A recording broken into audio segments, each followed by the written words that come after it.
The first time I met Queen Serelith of the Carith Dominion, I nearly choked on my own laugh. It wasn't because she was terrifying, though she certainly was. She stood taller than any human, clad in living armor that shimmered with a faint violet hue. Her crown wasn't jewelry but a lattice of bone and crystalline growth that sprouted naturally from her skull. Her eyes were golden, pupils slitted like a predator's, and when she looked at me, it was like being pinned under the weight of an entire empire. No, I laughed because she had just declared, in her deep, commanding voice that rolled like thunder through the war-torn battlefield, "Human, you are mine." The phrase was delivered not as a suggestion, not as a request, but as a decree, like I was some spoil of war she was claiming. And me, a battered human soldier, half deaf from the orbital bombardments and bleeding from shrapnel, I couldn't help it. Just laughed. "Yeah, sure," I had muttered between coughs. "Take a number." The alien warriors around her bristled, their jagged spears snapping toward me, but the queen raised one elegant clawed hand and halted them. And then, impossibly, she smiled. That was the beginning. The war that brought us together. The Carith Dominion was ancient. Their ships were living constructs. Their soldiers bonded symbiotically with armor that responded to thought alone. For centuries, they had expanded across the stars, swallowing up weaker races. Humanity, of course, had gotten in the way. When their fleets first darkened Earth's skies, we fought tooth and nail. We were smaller, weaker, and technologically behind, but humans had something the Carith had forgotten. Grit. We didn't stop. We didn't yield. And sometimes we did the stupidest things just to prove a point. That's where I came in. I was part of the 82nd Orbital Infantry, dropped on their world of Zevros to sabotage a Dominion fortress. The mission had gone to hell in minutes. We were outnumbered, outgunned, and our evac ship was slag before it even touched the ground. My squad died around me. Thought I was next, but instead of death I got her. Queen Serelith herself had descended to witness the battle. She wasn't the kind of monarch who hid behind fleets. She walked among her soldiers, sword crackling with energy, voice carrying commands that made entire legions move as one. And when she saw me, one half-broken human still dragging himself upright with nothing but a half-melted rifle and a bad attitude, something in her gaze shifted. She claimed me on the spot. The prisoner who wouldn't bow. They didn't kill me. They didn't even torture me. No, they brought me to her palace, a structure that looked alive, its walls pulsing faintly with bioluminescent veins. I was chained, yes, but given food, water, even clothes. And every day the queen came to see me. "You are unyielding," she said one evening, her golden eyes watching as I refused to kneel. "Most beings beg. You laugh. Do you not fear me?" "Oh, I fear you plenty," I told her.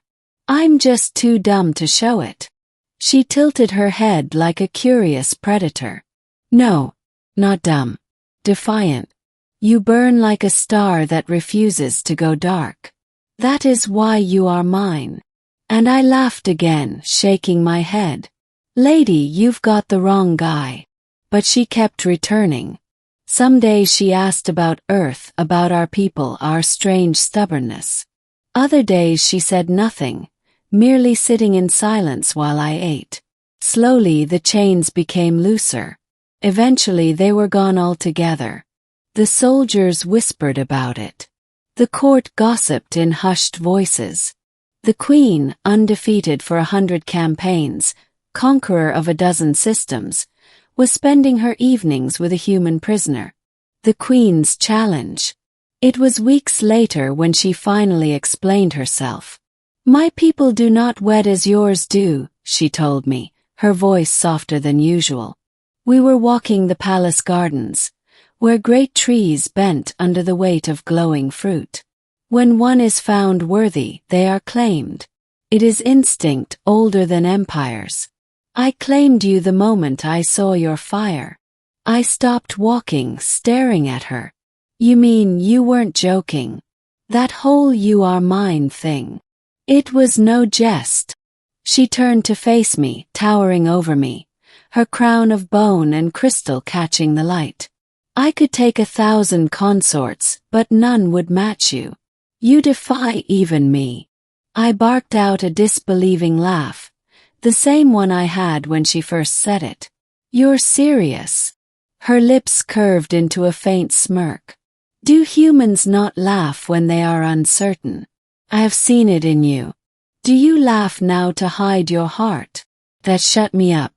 The truth was, somewhere between fear and admiration, I'd grown attached to her. She wasn't just a tyrant. She listened. She considered. And beneath the monstrous majesty of her form, there was a being who respected strength, not cruelty. But marriage, to an alien queen, it was madness. And yet madness had defined humanity's survival. Whispers of rebellion. The Careth Dominion did not approve. Her warlords muttered that she had been bewitched by a primitive. Her counselors warned that uniting herself with a human would spark rebellion. And rebellion did come. One night the palace was attacked. Loyalists turned traitors, their living armor shifting into brutal warforms as they stormed the halls. I awoke to the sound of steel against steel and Seralitha's roar echoing through the chambers. I didn't think. I grabbed the discarded blade of one of her guards and ran toward the chaos.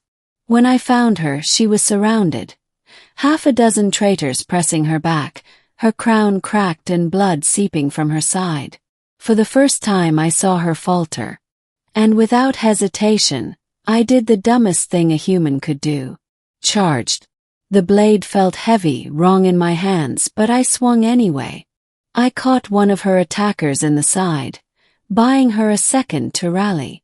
Together we fought back to back, an alien queen and a stubborn human, until the last of the traitors lay broken. When it was over, she turned to me, breathing hard, her golden eyes blazing with something fierce.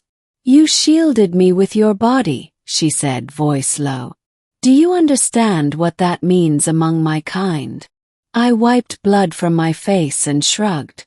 It means I was too stupid to run. She smiled then. Not the regal smirk, not the predator's grin, but something real raw. It means, she whispered, you are already my mate. The proposal I never saw coming. The rebellion was crushed within days, but the court was shaken. Some demanded she cast me aside to prove her strength. Instead, she summoned the entire Dominion court to the Grand Hall. Before thousands, she stood tall and declared, "This human is mine. He is courage where others are fear. He is defiance where others kneel. He is the fire I will join to my own. We will be wed, and through our union a new age begins." The hall erupted, some in cheers, others in outrage. And me. I just stood there stunned as she took my hand in hers. Later, in the quiet of her chambers, I finally found my voice. "You really mean it? Marriage?" "Yes." She studied me carefully. "You do not wish it." I rubbed the back of my neck, laughing nervously. "It's not that. Just back on Earth I was nobody. Just a grunt. And now I'm supposed to marry the most powerful woman in the galaxy." Her hand, clawed yet gentle, cupped my cheek. "To me you are not nobody.